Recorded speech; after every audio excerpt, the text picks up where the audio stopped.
సాయి శ్రీ సాయి జయ జయ సాయి సమస్త సాయి భక్తులకు సాయి బంధువులకు సాయిరామ్. ఈరోజు విశేషమైనటువంటి పండగ మరియు గురు పౌర్ణమి, వ్యాస పౌర్ణమి అని కూడా మనం పిలుచుకుంటాము. ముందుగానే వ్యాస పౌర్ణమి అంటారు. వ్యాస మహర్షి యొక్క మహోత్తరమైనటువంటి దినము ఈరోజు. అయితే ముఖ్యంగా గురు పౌర్ణమి రోజున గురువులని మనము పూజించి ఆ గురువు యొక్క పాదదర్శనము మరియు గురువు యొక్క ఆశీస్సులు పొందగలిగితే మనకు భవిష్యత్తులో ఉత్తమమైనటువంటి జ్ఞానము మరియు ముక్తికి భక్తికి మార్గాన్ని చూపించేటువంటి గురువు గారు. కాబట్టి ఈ రోజున గురు పౌర్ణమి రోజున గురువులను పూజించి గురువు యొక్క ఆశీర్వచనం తీసుకుంటే కనుక మనకు ఉత్తమమైనటువంటి జ్ఞానం కలుగుతుంది.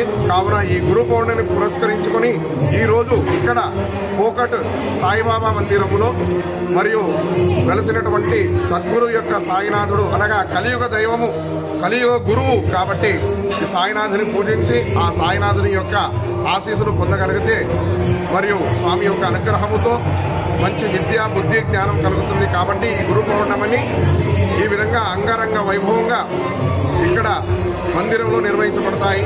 ముఖ్యంగా పొద్దున 5 గంటల నుంచి స్వామివారికి కాకడా హారతి, మేలుకొల్ప హారతి నుంచి 7 గంటల నుంచి నిరంతరంగా వచ్చినటువంటి భక్తుల చేత స్వయంగా భక్తుల చేత స్వామివారికి పుష్పాభిషేకము, అదేవిధంగా సాయి వ్రతములు, అదేవిధంగా మహాప్రసాద వందనాల కార్యక్రమంగా ఏర్పాటు చేయడం జరిగింది.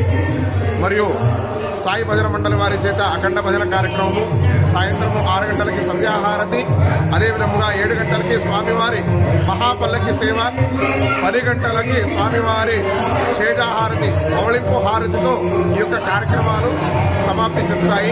కావున ప్రతి ఒక్కరూ కూడా ఈ గురు పౌర్ణమిలో మనకు విద్యను నేర్పినటువంటి, మనకు ముక్తికి మార్గాన్ని చూపినటువంటి గురువుల యొక్క సేవ చేసుకొని ఆ గురువు యొక్క ఆశీర్వచనం తీసుకోవాలని మనస్ఫూర్తిగా కోరుకుంటూ జై శ్రీరామ్. సమస్త సాయి బంధువులకు సాయిరామ్.